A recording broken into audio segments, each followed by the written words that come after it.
Our first question is, on a scale of 1 to 10, where 1 is the worst and 10 is excellent, where do you feel both our nation lies with relationships between the community and law enforcement, and where we are on that particular scale here in Charles County?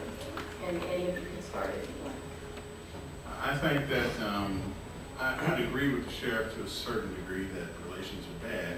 I think nationwide they're probably worse than they are here in Charles County, but they're not all that great here in Charles County either. Hence the need for these forums, and we need them.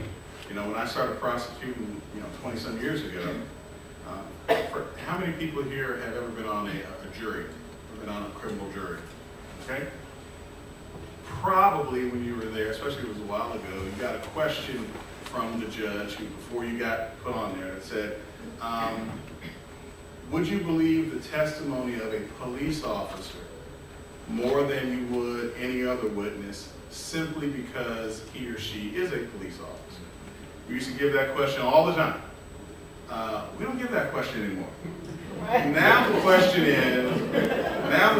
is, okay, would you believe or disbelieve the word of a police officer? Pretty soon we're just going to have to ask the question point blank, hey, are you going to believe what police officers say or not?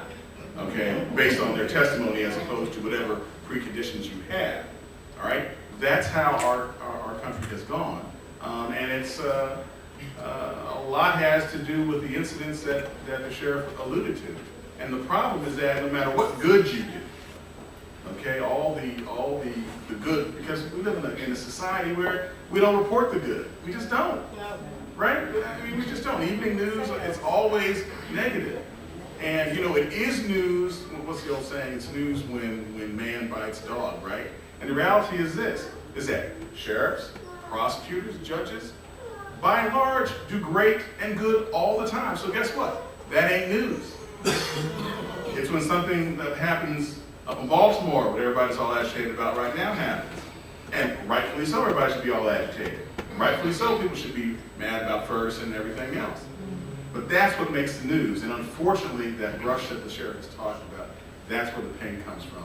And when you don't have communication and people don't understand each other, don't understand each other's fears, don't understand where somebody is coming from, on either side, has nothing to do with race, either side, that's where you have the problems. And the only way to get around that is to have the communication and the discourse that we're trying to have tonight.